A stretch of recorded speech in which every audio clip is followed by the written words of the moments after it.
Haleluya, puji Tuhan. Shalom. Shalom. Apa kabar semuanya? Puji Tuhan, puji Tuhan. Lihat kanan kirimu, senyum dan katakan senang lihat kamu hari ini. Haleluya. Well, thank you Pastor Wigan, thank you juga tim leadership di Lifehouse. Senang sekali saya bisa, it's a privilege, satu kehormatan buat saya bisa melayani di ibadah pada pagi hari ini. Saya sungguh diberkati sekali, pujian penyembahannya luar biasa. Berapa yang diberkati dengan pujian penyembahan tadi? Boleh kasih tepuk tangan buat Tuhan kita? Ya, thank you tim Praise and Worship luar biasa. Dan saya kaget dari Pastor Wigan gitu ya, bahwa di tengah-tengah kesibukannya sebelum mempersiapkan diri di final nanti malam, Lamine Yamal sempat main keyboard di sini. Lamine Yamal pemain Spanyol gitu ya. Saya lihat, oh ya Lamine Yamal, keren banget Pastor Wigan. Bisa dapat Lamine Yamal pelayanan di tempat ini gitu ya, puji Tuhan. Peace ya bro ya, mana tadi? Wow, ada pengangkatan, oke. Lagi ke belakang sebentar. Nah, minggu pertama di bulan Juli ini, Pastor Wigan sedang membekali saudara untuk bicara soal the family is the center of the kingdom. Minggu lalu Ibu Charlotte memberkali kita semuanya, Bapak Ibu Saudara dengan satu pengajaran, satu reminder buat kita semua bahwa tugas orang tua itu adalah memuridkan anak gitu ya bersama-sama. Dan waktu mempersiapkan khotbah hari ini, Pastor Wigan dan saya tektokan gitu ya, dan kami come up dengan satu judul gitu ya, Better Partner for Better Parenting gitu ya. Nah Bapak Ibu, kenapa kok Roh Kudus berikan hikmat kepada kami untuk saya bisa sharing tentang hal ini. Karena gini Bapak Ibu Saudara, setiap kali ada seminar keluarga Bapak Ibu Saudara. Setiap kali ada seminar keluarga, pasti banyak orang tua yang datang dengan sebuah pertanyaan. How can I parent my children better? Bagaimana saya bisa mendidik menjadi orang tua yang lebih baik bagi anak-anak saya? Dan kemudian pasti pertanyaannya bagaimana supaya cara anak saya ini bisa berhasil. Bagaimana supaya anak mau mendengarin saya Pak gitu ya. Dan Bapak Ibu Saudara, belakangan ini kita sama-sama tahu kita hidup dalam dunia serba semakin instan. Mie instan, kopi instan, nasi juga sekarang ada nasi lauk udah di frozen, tinggal dipanasin, tinggal dimakan gitu ya. Pernikahan juga instan. Nikahnya tanggal berapa, anaknya lahir tanggal berapa, instan juga lahirnya, Bapak Ibu Saudara gitu ya. Dan kita terpanggil, kita terdorong ingin tahu dan kita pengen belajar teknik-teknik termodern. Bagaimana begitu ada masalah dengan anak, kita langsung cari metode terbaru. Kita belajar NLP, kita belajar cognitive behavioral therapy. Bagaimana cara-cara supaya bisa dengan cepat bisa bypass dan bisa mengendalikan anak kita. Kita baca buku psikologi perkembangan yang terbaru. Kita fokus bagaimana memperbaiki anak. Saya nggak bilang itu semua jelek, saya bilang itu semua bagus, puji Tuhan, haleluya. Tapi Bapak Ibu Saudara, ketika kita baca di Alkitab, kita menemukan hal yang justru berbeda sama sekali. Alkitab nggak bicara soal keluarga yang fokusnya kepada anak. Alkitab mulai dengan pertanyaan yang jauh lebih mendasar. Seperti apa suami istri yang hidupnya di bawah pemerintahan Kristus?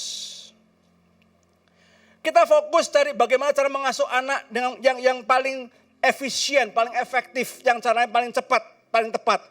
Tapi justru Alkitab membawa kita kepada kebenaran Injil yang sangat mendasar. Bahwa mengasuh anak bukan sekedar proyek memperbaiki perilaku anak. Mengasuh anak adalah panggilan untuk memuridkan, katakan sama-sama memuridkan. Memuridkan yang lahir dari dua orang murid Kristus yang bersama-sama hidup dalam satu ikatan pernikahan. Parenting dilakukan oleh dua orang murid Kristus yang bersama-sama bersehati, bersepakat untuk hidup dalam sebuah pernikahan dan memuridkan anak-anaknya. So the question is bukan bagaimana membesarkan anak saya dengan lebih baik. The question is bukan bagaimana cara paling efektif supaya anak saya nurut sama saya. Pertanyaannya bukan, pergumulannya bukan bagaimana teknik-teknik parenting yang terbaru untuk Gen Z, Gen Alpha, dan Gen Beta yang sebentar lagi akan muncul dan seterusnya Bapak Ibu Saudara.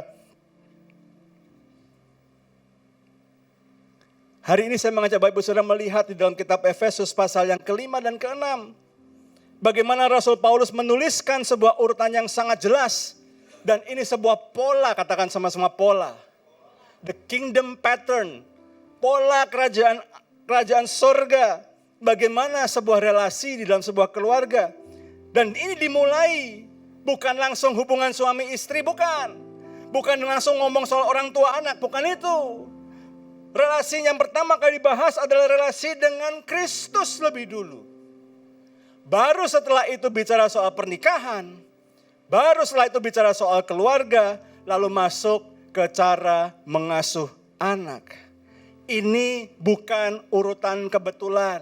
Ini bukan struktur supaya kelihatan bagus. Tapi ini adalah sebuah pola ilahi. Bagaimana seharusnya sebuah keluarga dibangun. Ini rancangan Allah.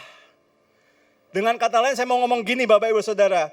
Kualitas parentingmu bukan tentukan oleh bagaimana engkau bisa punya power untuk bisa mengatasi anakmu.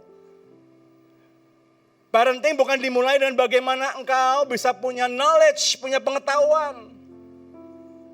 Engkau punya posisi, engkau punya bargaining power, engkau punya otoritas, bukan itu.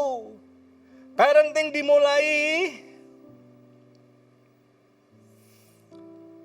kualitas parenting kita ditentukan oleh apa yang terjadi antara Anda dengan pasangan Anda di bawah otoritas Kristus.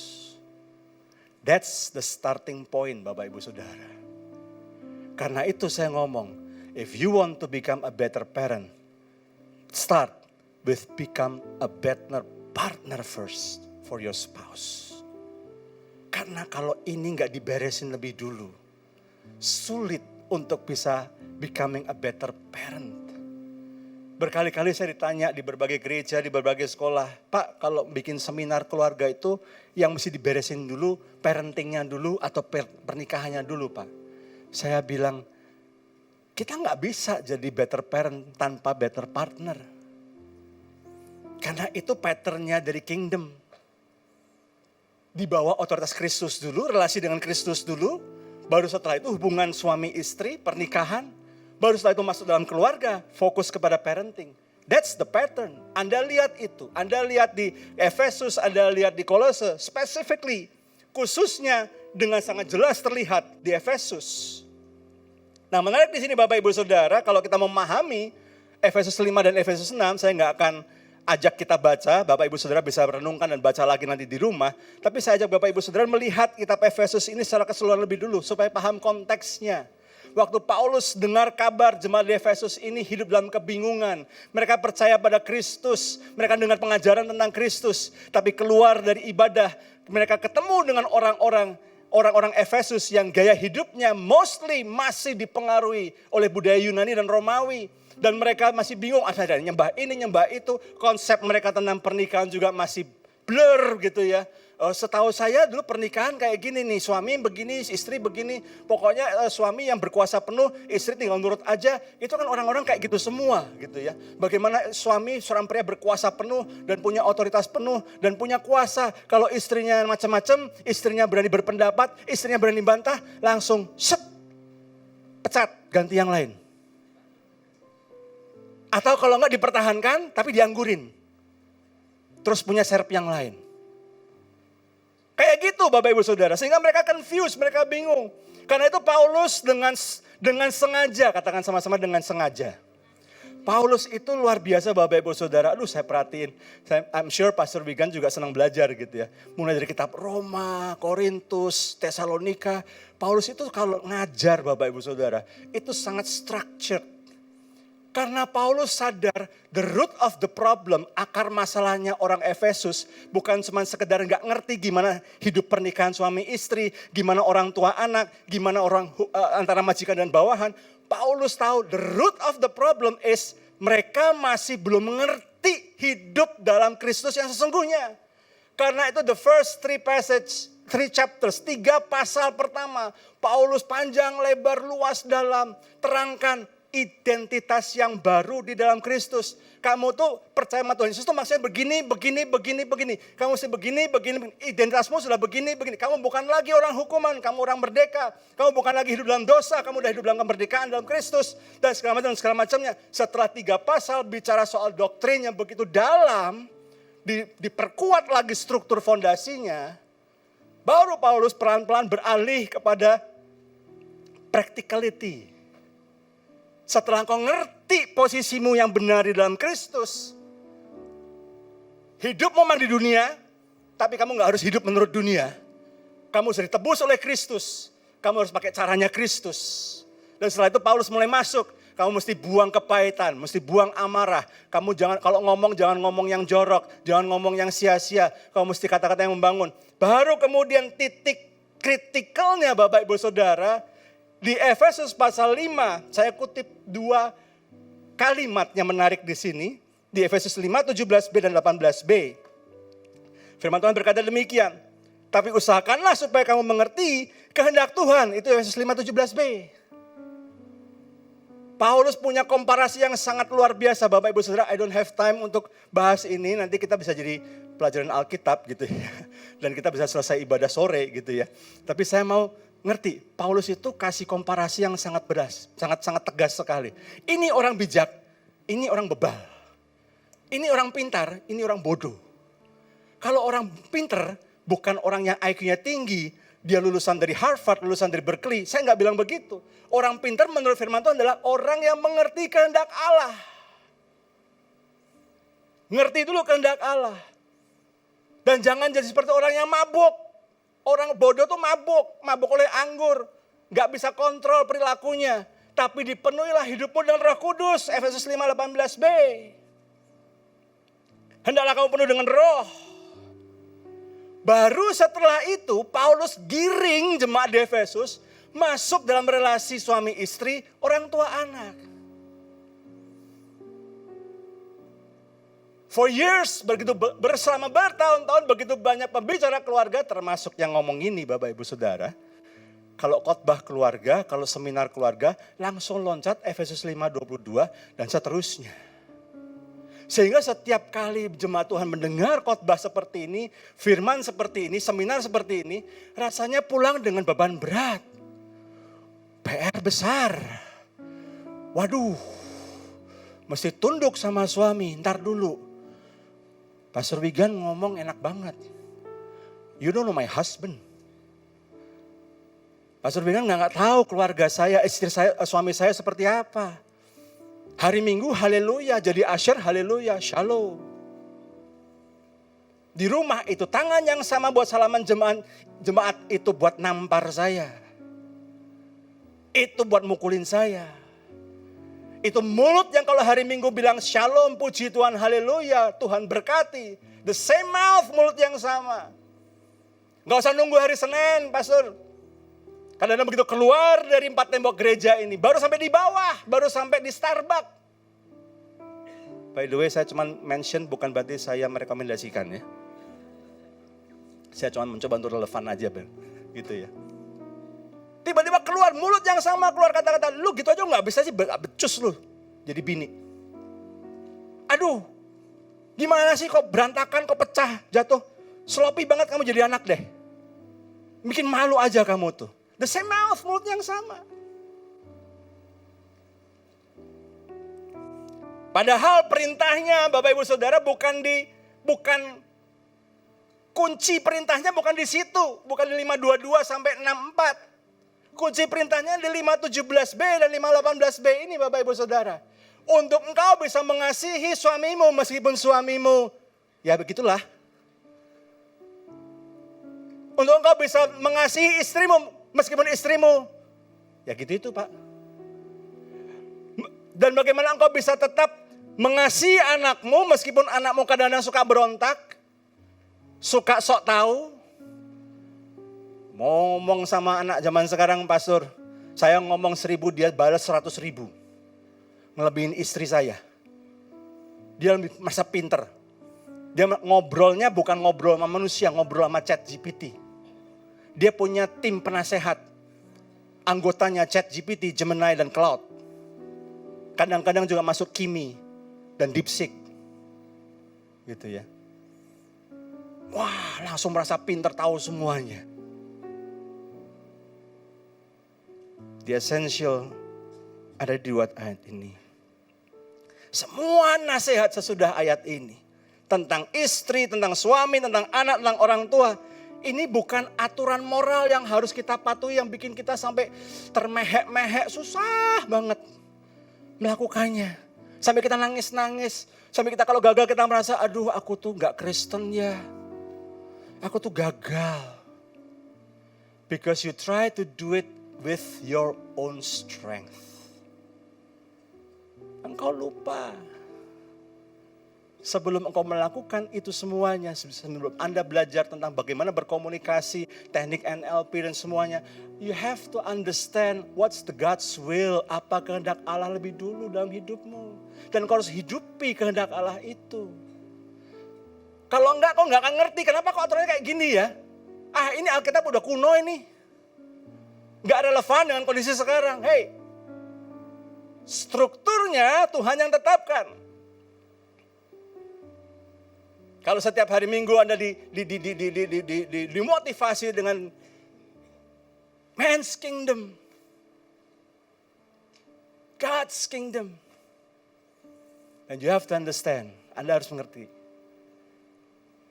untuk menjadi anggota kerajaan Allah, menjadi murid Kristus, maka hal yang pertama harus lakukan adalah ngerti dulu kehendak Bapa di surga. Maunya apa? Dan engkau pastikan hidupmu in line sama Dia. Yang setuju katakan amin. Lalu yang kedua, Tuhan tahu, Yesus tahu 3,5 tahun di bumi gak gampang. Gak gampang. Yesus ada di tengah-tengah mereka aja, mereka masih bisa nyangkal Yesus 3 kali. Ada yang mengkhianat, ada yang begini, ada yang begono. Udah diajarin berbusa-busa, masih gak ngerti-ngerti juga. Sebelum Yesus naik ke surga masih tanya lagi, Yesus kapan kau pulihkan Israel, kapan kau jadi raja. Masih kayak gitu Bapak Ibu Saudara. Karena itu Yesus bilang, you wait here, tunggu sini, aku kasih kamu Roh Kudus. Roh Kudus itu akan turun dan memenuhi kamu. Supaya kamu makin ngerti, Dia akan mengingatkan apa yang kukatakan padamu. Dia akan memampukanmu melakukan hal-hal yang kulakukan, bahkan mungkin lebih dari yang kulakukan. That's the Holy Spirit.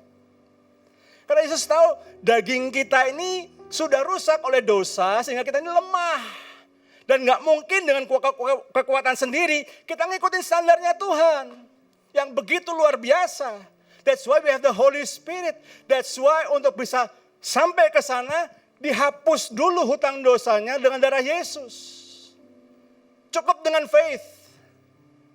Udah diputihkan. Sekarang hidup yang benar mulai sekarang.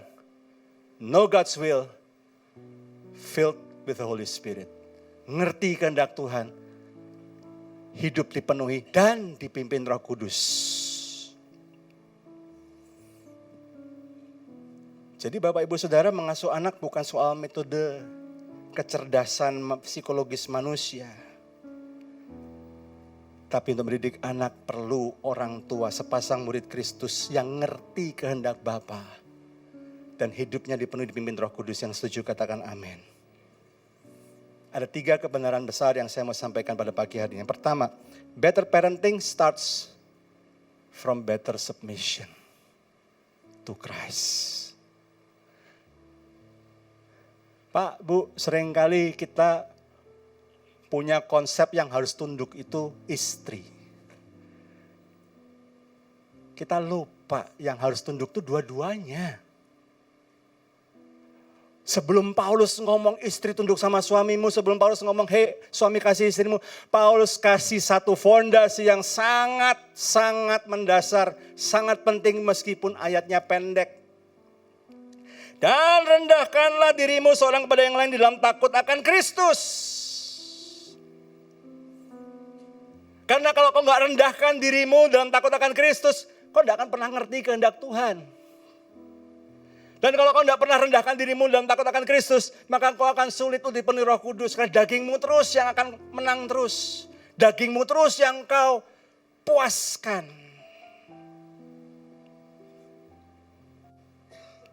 Rendahkan dirimu, bahasa Yunaninya hipotasso. Dalam istilah militer yang artinya menempatkan diri dengan sengaja di bawah otoritas orang lain. Saya tambahin dikit, meskipun orang lain itu mungkin punya hal-hal yang bisa dilihat sebagai kurang dibandingkan dengan dirinya, but because orang ini ngerti, aku harus hupotaso, regardless dengan kelemahannya, aku mesti tempatkan diriku dengan sengaja under his leadership, under her leadership. Itu hupotaso Bapak Ibu Saudara. Menariknya Paulus gak langsung menunjukkan kata ini kepada istri. Ini payung besar. Sebelum bicara peran khusus suami istri, Paulus menegaskan semua murid Kristus. Katakan sama-sama, semua murid Kristus.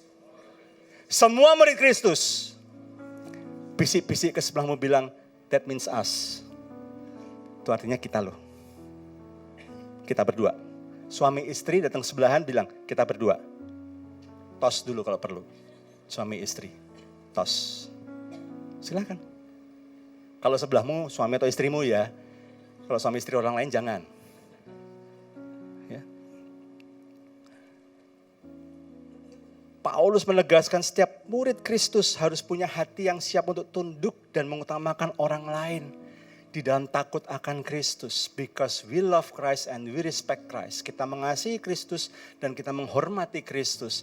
Itu kenapa kita hupotaso lebih dulu di bawah Kristus. Kita matikan ego kita matikan daging kita. Dan kita serahkan diri kita di bawah kepemimpinan Kristus. Ini penting. Jadi Bapak Ibu Saudara, kadang-kadang kita berpikir masalah keluarga itu masalah komunikasi. Makanya kita belajar bahasa kasih. Sekali lagi, saya nggak bilang itu salah, saya nggak bilang itu jelek. Saya nggak bilang itu. Tapi kalau itu hal-hal yang baik ini, pengetahuan-pengetahuan yang baik ini tidak diawali dengan esensial yang benar, yaitu masalah hatimu gak diberesin dulu, maka betapapun Anda belajar bahasa kasih sampai ngelotok, sampai katam, sampai Anda tidur pun mimpinya bahasa kasih. Anda bisa resolve konflik, Anda belajar manage emosi dengan begitu luar biasa, dengan berbagai macam teknik yang Anda bisa hafalkan dengan begitu luar biasa. Tapi kalau hatinya tidak diberesin lebih dulu, kalau kau nggak tundukkan dulu hati dan pikiranmu di bawah Kristus, maka all the knowledge will just become a good knowledge. Tapi nggak ada something yang permanen yang berubah dan terobosan yang luar biasa terjadi dalam hidupmu. Cuman berubah sebentar, habis itu kembali ke selera asal. Habis ikut seminar, fired up, yes. Apalagi habis ikut retreat, cuci kaki, cuci kepala, semua dicuciin semua. Basuh semuanya, nangis-nangisan, wah tisu banyak habis gitu ya. Hari itu sampah tisu tiba-tiba banyak banget di retreat itu. Tapi kemudian cuma bertahan 1, 2, 3, 4, 5. Mending minggu. Hari pastor, ada yang lebih parah lagi. Mending minggu, mending hari, jam. Begitu pulang udah, shit. Ini saya yang sebenarnya, tadi cuma pakai topeng. Kayak gitu seolah-olah. Lalu seolah-olah percuma, berarti retreatnya hamba Tuhannya kurang urapan. Wah seminarnya kurang impartasi, kurang doa kali yang khotbah. Padahal it's inside. Alkitab melihat lebih dalam akar masalah keluarga, bukan kurang komunikasi, bukan beda karakter, bukan segala macam, tapi adalah hati yang selfish. Hati yang mau jadi pusat perhatian, hati yang haus afirmasi, hati yang haus validasi, hati yang yang pengen dipenuhi terus.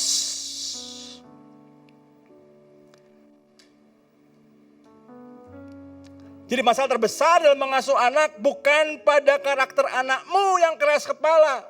Merah pantesan. Wah dia merah total, metal. Kita biru, aku biru, kamu hijau, susah. Kamu ungu malahan gitu ya. Lalu kita belajar foto karakter. Sekali lagi, saya gak bilang itu semua jelek. But esensi dari parenting adalah masalah hati. Masalah terbesar dalam parenting dan keluarga adalah natur hati yang sudah rusak oleh dosa. Dan egoisme kita sebagai orang tua yang masih pegang kendali. Kita negur anak bukan karena mungkin memang benar anak bikin salah. Tapi sedikit banyak karena malu. Apalagi kalau ini kesalahan di depan umum. Aduh bikin malu. Kan gue majelis. Gue kan leader di gereja itu. Kalau mau nakal tunggu kek. Kalau udah keluar dari ruang plaza, lu mau nakal terserah deh. Pokoknya selama begitu masuk ruang plaza, this is the holy ground. Ini tanah suci. Behave. Gitu. Bisik-bisik kanan kiri bilang, yang Pak Him bilangin itu orang gereja lain. Orang gereja sini gak ada yang kayak gitu. Yang amin cuma satu. Saya jadi deg-degan.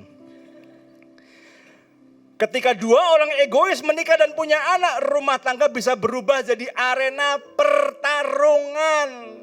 Perebutan kekuasaan. Ikut papi apa ikut mami ya? Papi keras, papi tegas. Mami yang pegang duit tapi. Masalahnya itu sih. Even papi aja gak bisa mencegah. Kalau mami bilang no. Kan duitnya ada? No. Kan kemarin udah kasih? No. Kalau gue udah bilang no, no. Menteri Keuangan selesai berbicara. Kalau enggak gue pajekin lagi nih. Naik lagi nih pajaknya nih.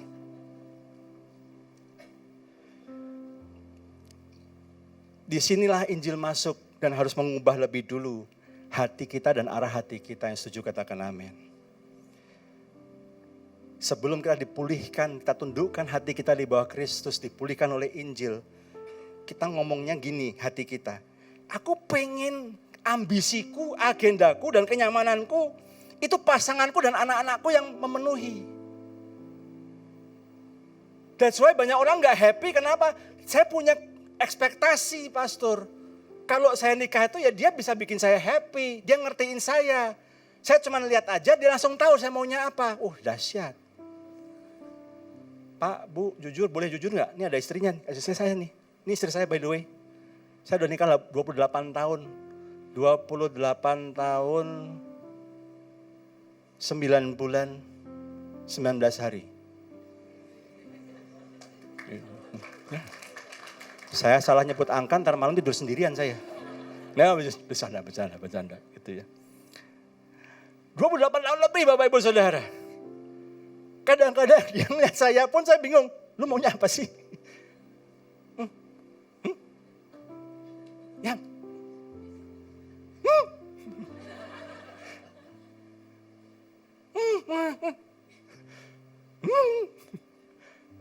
Kadang dia gitu, kadang saya gitu juga. Gitu.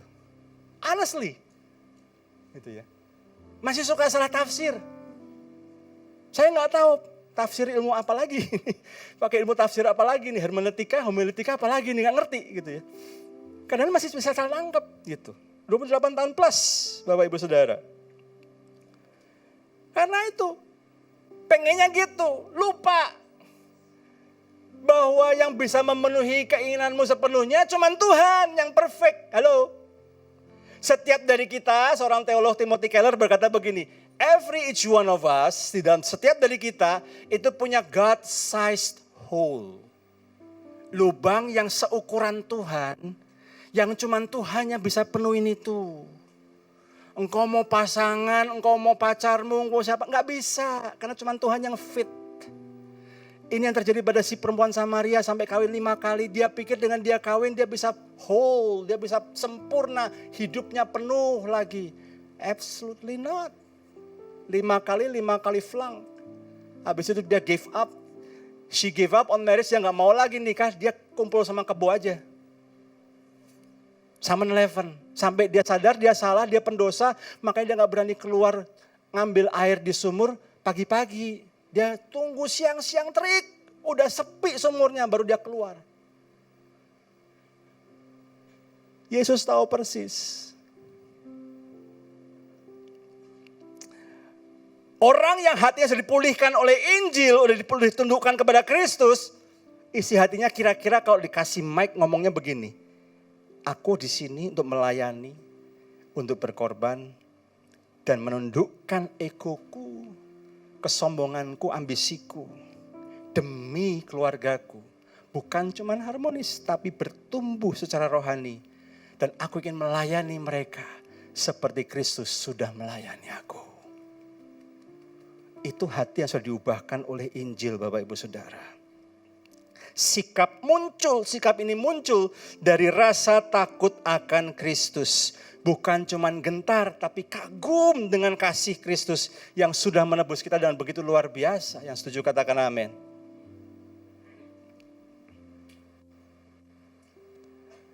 Kita mesti pastikan Injil ini ada di rumah kita. Kita mesti pastikan firman ini tidak hanya didengar hari Minggu. Tidak hanya ketika anak-anakmu ikut katalis atau ikut sekolah minggu. Tapi ketika sehari-hari sambil engkau makan, sambil engkau tidur, sebelum tidur, sambil engkau berbaring, ketika engkau berjalan di rumah, ketika engkau bermain dengan mereka. Mereka at least mendengar satu kali, minimal satu kali sehari. Bagaimana firman Tuhan disampaikan dan dijelaskan dan dicontohkan. Inilah iman yang tulus. Yang dimaksud Paulus, yang Paulus lihat di dalam diri Timotius. Yang Paulus yakini karena kau dapetin dari nenekmu Lois. Dan mamamu Eunike. Dan aku percaya ada dalam dirimu juga. Karena iman yang tulus itu iman yang bukan cuma dicangkokkan. Karena banyak belajar, sekolah teologi dan segala macamnya. Tapi juga dicontohkan. Dan dilihat. Dan diabsorb. Dan dimiliki dan menjadi lifestyle. Dan ini konsisten terjadi. Pak, bagaimana caranya supaya Injil bisa ada di rumah dan disampaikan? Saya udah minta izin ke Pastor Wigan sedikit promosi Bapak Ibu Saudara. Sekarang jangan takut untuk memuridkan anakmu. Untuk memastikan anak-anak bahwa ada renungan, ada firman Tuhan disampaikan di keluargamu. Family First Indonesia, lembaga yang Tuhan anugerahkan untuk saya pimpin. Itu menerbitkan sebuah e-book Bapak Ibu Saudara. Memahami dan menemukan pengharapan dalam kitab Wahyu. This is just a sample Bapak Ibu Saudara. Anda bisa scan QR code-nya, Anda bisa download. It's free, gratis, tenang, gak usah bayar. Langsung pada gini semua begitu gratis. Ya, Anda download, ya, dan Anda bisa pakai langsung. Ada ayatnya, ada renungannya, ada doanya, ada PR-nya juga. Menarik sekali Bapak Ibu Saudara. We try to make it as fun as possible, as simple as possible. Sesimpel itu Bapak Ibu Saudara. Lakukan itu. Sebagai orang tua berhenti bertanya bagaimana supaya anak saya menghormati saya. Tapi mulailah bertanya pada dirimu sendiri. Apakah saya sudah sungguh-sungguh tunduk pada Kristus sekarang? Apakah saya sudah memperlakukan pasangan saya dengan sikap yang mau rendah hati? Karena kami sama-sama teman pewaris kasih karunia. That's the question that you should ponder and you should answer. Sebelum Anda bertanya bagaimana kiat-kiatnya menundukkan anak saya yang keras kepala. Yang gak mau nerusin bisnis keluarga, pengen jalan sendiri meskipun udah ngabisin duit banyak. Orang tua yang belum belajar tunduk kepada Kristus sulit menjadi pasangan kerja yang baik bagi pasangannya, suami atau istrinya. Kalau engkau tidak bisa menyelaraskan hati dan pikiranmu di bawah salib Kristus, Anda akan cenderung jalan sendiri-sendiri. Mauku begini, oh maumu gitu, ya udah gue gini. Kayak kita sama-sama kerja, ya udah. Sama-sama kerja, posisinya sama-sama tinggi, gajinya sama-sama gede. Ya udah, kita masing-masing aja. Anak pertama lu yang ngurus, anak kedua gue yang ngurus. Tapi kita nggak cerai, karena Kristen nggak boleh cerai. Tetap serumah, tapi jalan masing-masing ya. Salam kompak selalu.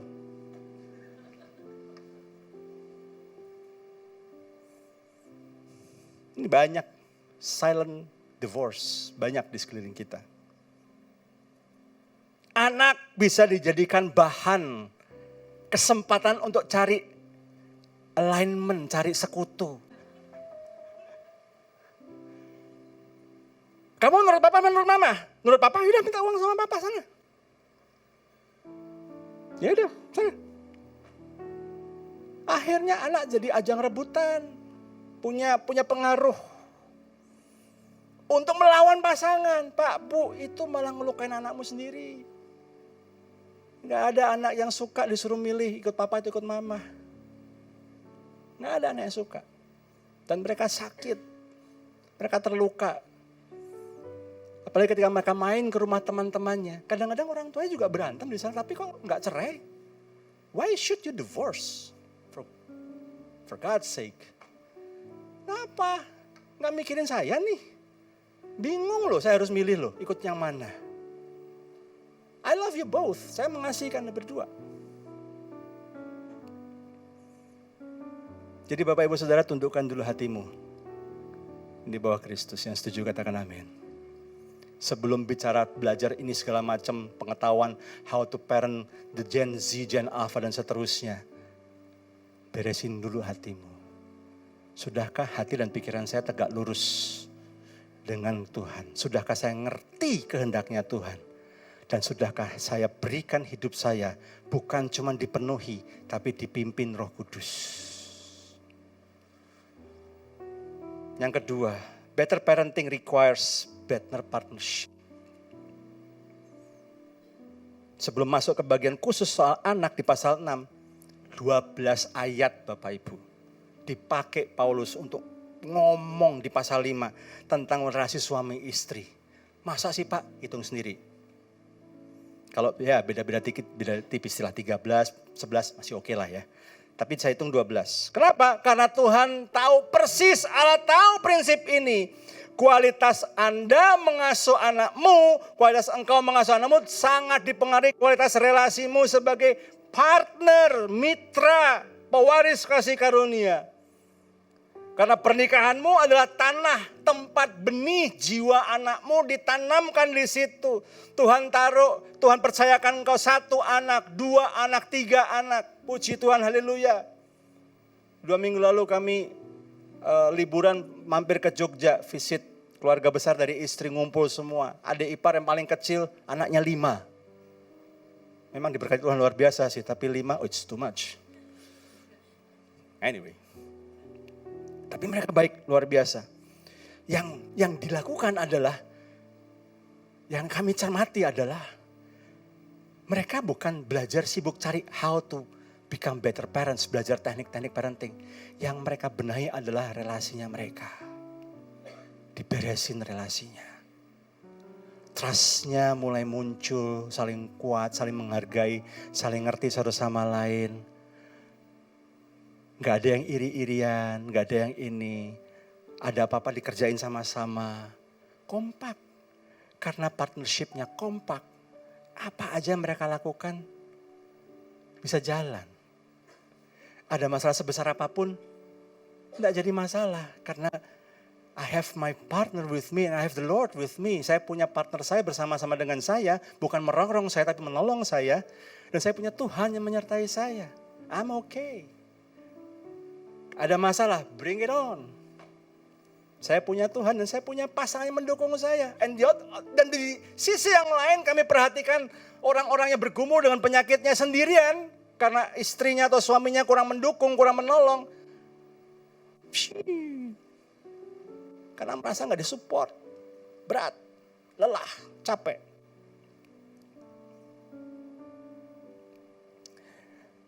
Kalau benih jiwa anakmu yang ditanam di tanah hidupmu, yaitu pernikahanmu.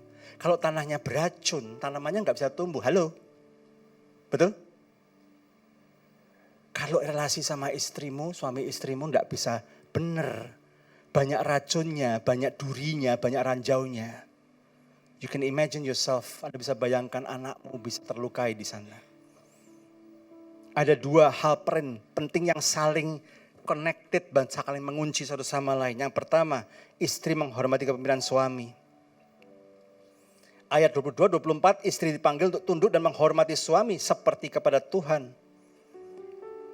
Ketundukan dan rasa hormat sama sekali bukan berarti, dengar saya baik-baik, perempuan lebih rendah martabatnya daripada pria. No, di hadapan Allah pria dan wanita sama sama menyandang gambar Allah dan sama derajatnya satu sama lain. Ini dibuktikan dalam Galatia 3:28. Dalam hal tidak ada orang Yahudi atau orang Yunani, tidak ada hamba atau orang merdeka, tidak ada laki-laki atau perempuan, karena kamu semua adalah satu dalam Kristus Yesus.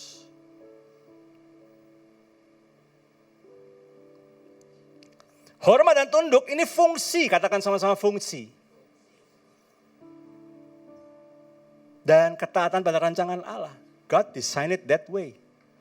Kepala dari perempuan adalah laki-laki, kepala laki-laki adalah Kristus. Kemarin kami dengar kesaksian di Komsel. Bagaimana seorang istri yang, suami saya bla bla bla bla. Terus gimana? Suami kayak gitu. Ya udah saya laporin aja sama bosnya. Yang lain bingung, kami sih langsung ngerti. Laporin bosnya maksudnya gimana? Doalah, datang sama bosnya, Tuhan Yesus. Kan dia bosnya, suami saya. Bosnya yang suruh beresin, Tuhan yang jamahlah hatinya. Udah gak ngerti lagi mesti ngapain, mesti ngomongin pakai bahasa apa. Urdu pernah, Hokkien pernah, Kek pernah, Mandarinnya pernah, bahasa Jawa juga pernah, bahasa Betawi juga dikit-dikit gue lakuin juga. Gak nyambung semua. Udah Tuhan deh yang ngerti bahasa kasih deh, ya Tuhan deh ngomong ya. Tuhan tolong deh, tapi Tuhan juga tolong ubah saya. Itu dia pentingnya. Dia gak cuma doain suaminya, dia cuma berdoa buat dirinya sendiri. Jangan-jangan bukan suami saya yang bandel, sayanya yang bermasalah. Saya yang salah tangkap terus, sayanya yang hati saya belum ini. Tuhan juga tolong jamah hati saya. Gitu. Istri menghormati kepemimpinan suami, memberi rasa aman yang besar. Ketika engkau ngomong sama anakmu, pertanyaan saya buat para istri, apakah pembicaraanmu, apalagi kok nyangkut pada suamimu, apakah pembicaraanmu membuat anakmu tambah respect atau sebaliknya? Membuat anakmu makin gak respect sama papanya. Sekarang buat suami, kasih istri seperti Kristus mengasihi jemaat. Perintah untuk suami ayat 25-33 justru ditulis, cek lagi kalau nggak percaya, lebih panjang dan lebih berat. Ya, bukan nunduk yang paling susah loh. Mengasihi seperti diri sendiri itu yang paling panjang dan paling berat. Suami dipanggil mengasihi istri dengan kasih agapau. Bukan cuma kasih romantis. Bukan cuma ketika romantic dinner. Saling mensuap, saling melayani. Bukan cuma itu. Itu bukannya jelek, itu bagus. Tapi kasihnya, kasih perjanjian yang memilih, katakan memilih. Memutuskan, katakan memutuskan. Untuk tetap memberi dan rela berkorban demi orang yang dia kasihi. Fokusnya bukan self ke diri sendiri, tapi kepada pasangan lebih dulu. Bukan apa yang saya nyaman, apa yang pasanganmu. Membuat pasanganmu semakin serupa dengan Kristus. Apa yang membuat pasanganmu semakin mengerti dan mengalami kasih Tuhan. Standar suami bukan budaya dunia, tapi salib. Kristus tidak pernah memimpin jemaatnya dengan tangan besi, kata-kata kasar atau otoriter. Kristus pimpin jemaatnya dengan basuh kaki mereka, berikan nyawanya di kayu salib. That's servanthood leadership. Paulus mengoreksi orang-orang Kristen, pria-pria Kristen di Efesus yang memimpin di rumahnya dengan gaya kepemimpinan yang sudah dicemari, dikotori oleh budaya Yunani dan Romawi oleh orang-orang yang lain yang belum kenal Kristus. Hey guys, men, kamu udah kenal Kristus, cara memimpin gak gitu bro. Gak main gitu bro. You lead with servanthood. Pimpin dengan melayani. Utamakan kesejahteraan istrimu. Bukan kesenanganmu, bukan egomu, bukan maumu. Nah ini tidak bisa kalau kau belum tundukkan hati dan pikiranmu di bawah Kristus. That's why it's very important this step. Anak-anak belajar mengenal dan percaya sama Injil pertama-tama bukan karena khotbah gurunya sekolah minggu. Mereka belajar dan merasakan Injil dari cara ayah mengasihi ibunya. Cara ibu menghormati ayahnya. Rumah adalah kelas teologi yang paling real dalam kehidupan kita. Dan paling real bagi anak. Dan bagaimana modul-modul pernikahan orang tuanya, bagaimana lifestyle pernikahan orang tuanya, bagaimana nilai-nilai pernikahan orang tuanya menjadi kurikulum mereka belajar. Someday kalau saya udah waktunya saya menikah, kayak gini toh pernikahannya toh. Kadang-kadang masih bisa berantem, it's okay, tapi ada rekonsiliasi, saling mengampuni, memaafkan, and then move on. Oh kayak gini ya, it's not perfect, but it's worth to fight for. Tapi layak diperjuangkan. Seperti video ini, bisa nyala nggak? Tinggal diklik videonya, kalau nggak bisa, oke.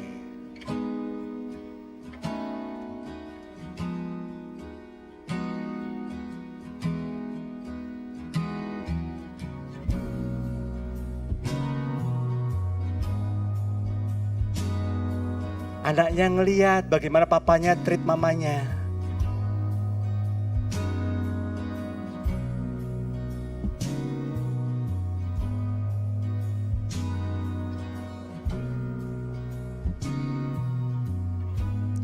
Saya sambil membayangkan di bagian ini banyak istri-istri lagi senggol-senggol suaminya.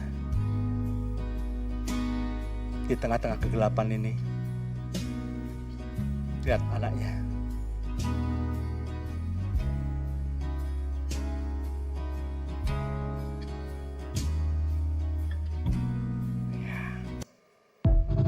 Papa mamanya nggak ngorbanin anaknya.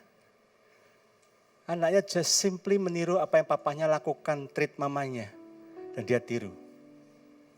Demikian juga sebaliknya. Anak nggak akan kurang ajar sama papanya. Kalau dia melihat bagaimana mamanya perlakukan papanya dengan respect. Anak kita belajar bagaimana melihat ayahnya. Belajar, sabar, mendengarkan dan melindungi. Kalau nyebrang selalu ambil yang sisi luar. Sini, geser dulu. Kalau pas sampai tengah-tengah, lawan arah, tuker. Anaknya ngelihat, oh. Dan nanti dia pun akan treat. Gak cuma mamanya. His future wife pun akan dia treat begitu. Dia akan menjadi seorang gentleman yang protect keluarganya. Karena dia lihat hal-hal kecil, small things. Dari cara ayahnya memperlakukan mamanya. Dia langsung ngerti kayak gini ya Kristus mengasihi gerejanya kayak gini ternyata. As simple as this. Ketika anak melihat ibunya mendukung dan menghormati ayahnya. Dia sedang melihat bagaimana konteksnya ternyata terjemahannya gereja percaya dan tunduk kepada Kristus. Oh kayak gini ya, kayak mama nurut sama papa. Negosiasi, diskusi dan segala macamnya. Kabar baiknya, Bapak Ibu Saudara, anakmu gak butuh orang tua yang sempurna, tapi butuh orang tua yang tahu cara bertobat di dalam Injil. Kita perlu melihat bagaimana Injil bekerja melalui keteladanan kita. Ayah yang berani turunkan egonya minta maaf sama mamanya ketika dia salah. Ketika dia nadanya tinggi, belum sampai mukul loh, baru nada tinggi loh. Sorry ya. Kemarin Bapak Ibu Saudara. Saya sempat namanya juga masih manusia ya, capek gitu ya. Capek, pengennya uring-uringan. Apalagi kalau belum makan. Agak-agak cranky saya.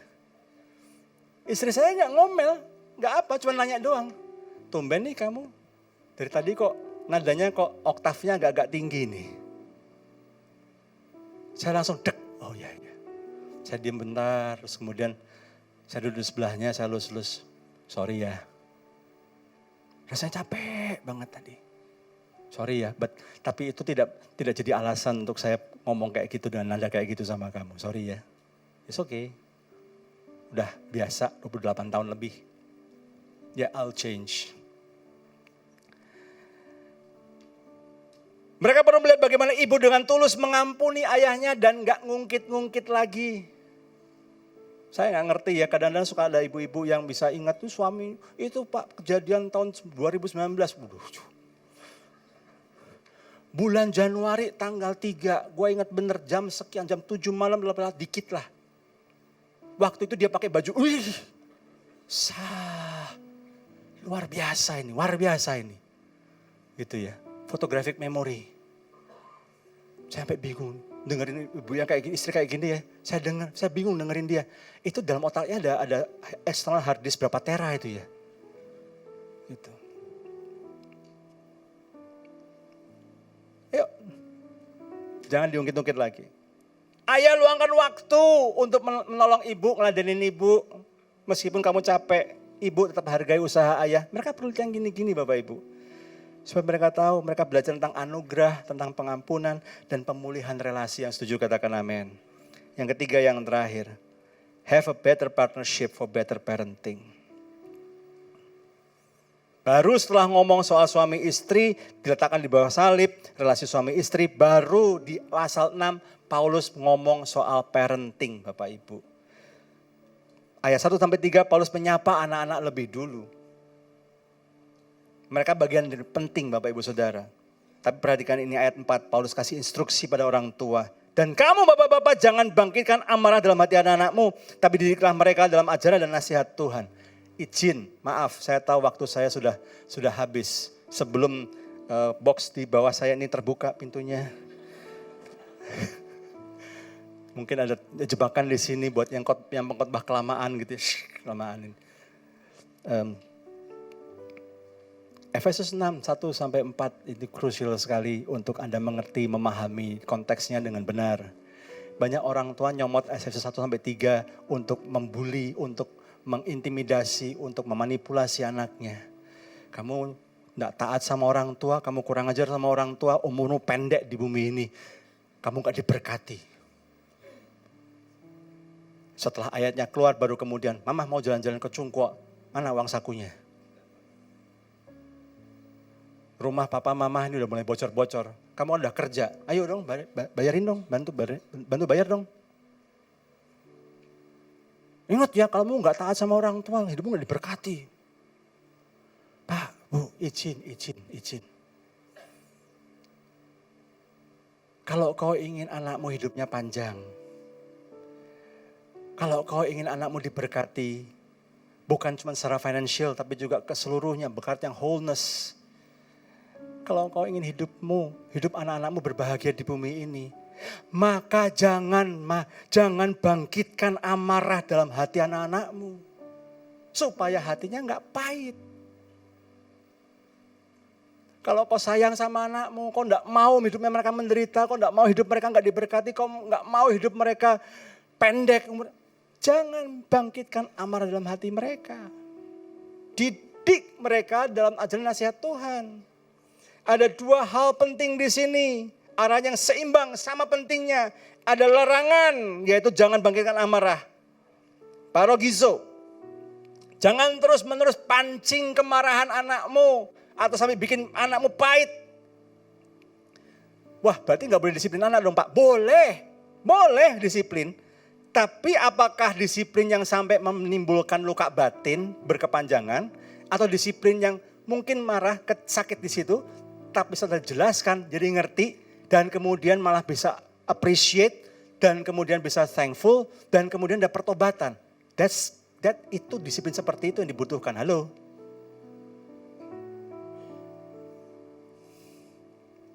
Disiplin tanpa kasih, tuntutan keras tanpa hubungan, aturan tanpa Injil, itu menimbulkan kepahitan. Kalau kita negur anak cuman karena ego kita terluka atau kita terganggu, jangan. Tapi disiplin yang naik turun, kemananya meledak-ledak akan menimbulkan luka batin. Tapi kalau engkau disiplin anakmu, do it karena engkau tahu ini essentials. Dia harus bertobat. Kalau dia gak bertobat sekarang ini, dia akan menjauh dari Tuhan, dia gak akan melakukan firman. Dan saya punya pertanggungjawaban yang penting di hadapan Tuhan. Saya harus didik yang benar anak saya. Doakan dia, minta hikmat Roh Kudus, bagaimana menjelaskan, setelah didisiplin, peluk lagi anakmu, rekonsiliasi, jelaskan. Yang kedua, perintah didiklah, ektrevo. Didiklah ini ada dua hal yang penting sekali. Yaitu ada paideia, pembentukan karakter keseluruhan, lewat pelatihan, kebiasaan baik dan disiplin. Yang kedua adalah notesia, nasihat, koreksi, pengajaran yang berpijak pada kebenaran firman Tuhan. Setiap pendisiplinanmu dasarnya ada dua ini, mengandung dua hal ini. Karakternya dibentuk, yang kedua ada nasihat berdasarkan firman. Dikembalikan lagi ke firman, dikembalikan lagi ke firman. Didiklah anakmu dari usia muda, supaya ketika dia tua, dia tidak akan berlalu dari jalan itu. Di jalan yang patut baginya, which is jalan firman Tuhan. Dua-duanya sama pentingnya. So, Bapak Ibu, apa yang bisa kita pelajari hari ini? Hari ini ada 3 poin yang saling berhubungan erat yang kita pelajari.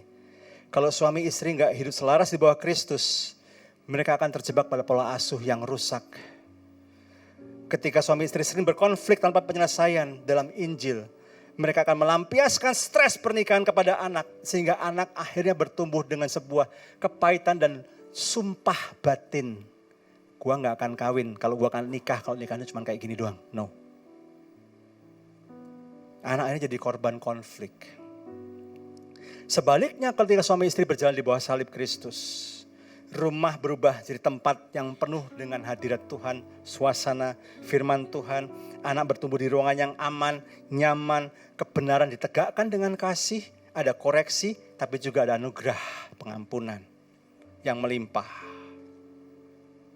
Jadi bagaimana menerapkannya? Simple saja. Suami, belajar. Jangan periksa kepatuhan anak dengan bertanya apakah anak saya sudah belajar. Tapi sebelum periksa hati anak, cek dulu hatimu. Dan cek dulu hati pasanganmu. Apakah kamu sudah sudah saya kasih dan saya dukung dalam minggu ini? Kalau belum, how can I be your better husband? Jangan sungkan untuk nanya gitu. Buat istri jangan hanya fokus pada kedekatan emosi dengan anak. Sampai kemudian mengabaikan suami. Selalu recheck yourself. Apakah perkataan saya, sikap saya sepanjang hari ini membuat anak-anak saya respect sama papanya apa enggak? Atau jangan-jangan ada sikap-sikap saya yang membuat anak saya enggak bisa respect sama papanya. Untuk pasangan suami istri, ayo mulai. Jangan cuma bahas rapot, bahas uang sekolah. Mulai dengan doa bersama, ambil waktu berlutut di hadapan Tuhan. Akui kegagalan masing-masing, saling mengampuni. Dan minta hikmat Roh Kudus bersama-sama. Ingat Bapak Ibu Saudara, anakmu tidak butuh 2 orang jago teori. Anakmu butuh 2 murid Kristus yang terus menerus belajar dan bertumbuh bersama-sama. Yang setuju katakan. Izinkan saya menutup dengan kalimat ini. Dunia berkata kalau ingin perbaiki anak, ubah caramu mengasuh. Injil berkata, kalau ingin memperbaiki caramu mengasuh, biarkan Kristus terus-menerus memperbaiki pernikahanmu. Membereskan hatimu dan pikiranmu. Dan membereskan pernikahanmu. Bapak Surgawi, terima kasih firman-Mu siang hari ini yang mencelikkan kami, mengingatkan kami. Ada hal yang sangat esensial yang perlu kami lakukan. Sebelum kami belajar bagaimana menjadi orang tua yang lebih baik dengan begitu banyak pengetahuan teknik dan semuanya. Kami perlu menata hati kami untuk selalu tunduk kepada Kristus. Ampuni kami jika selama ini keegoisan dan ambisi kami pribadi seringkali mengambil alih dan mendorong kami untuk melakukan hal-hal yang justru merusak kedamaian dalam rumah tangga kami. Roh Kudus penuhi hati setiap jemaat-Mu supaya mereka rela menundukkan ego satu sama lain dan mulai menghargai satu sama lain dengan kasih Tuhan dan takut akan Kristus. Ubah hati setiap orang tua. Ubah hati mereka lebih dulu sebelum mereka menuntut perubahan pada anak-anak mereka. Aku berdoa setiap suami istri yang ada di tempat ini, karuniakan kami kasih yang rela berkorban dan melayani. Sama seperti Kristus melayani jemaatnya, mengasihi jemaatnya. Dan berikan kepada para istri hati yang menghormati dan mendukung kepemimpinan suaminya. Jadikan pernikahan setiap jemaatmu sebagai tempat ladang yang luar biasa. Tempat di mana Injil diberitakan, Injil dipraktekkan. Tempat di mana anak belajar tentang kebenaran kasih Tuhan. Mengalami sendiri kasih Tuhan dalam hidup mereka. Aku berdoa untuk Engkau menolong setiap Tidak mendidik anak-anak mereka dengan amarah, dengan kepahitan, luka masa lalu. Tapi dengan tulus, dengan firman, dengan kasih Tuhan. Dan berikan hati yang lembut kepada anak-anak. Untuk mereka belajar menghormati orang tuanya karena mereka menghormati Kristus. Mereka punya hati yang mau dibentuk, mau diajar. Semuanya untuk kemuliaan Tuhan. Mampukan setiap pasangan suami istri untuk berjalan bersama-sama sebagai teman pewaris kasih karunia yang berjalan bersama-sama selaras di bawah salib Kristus.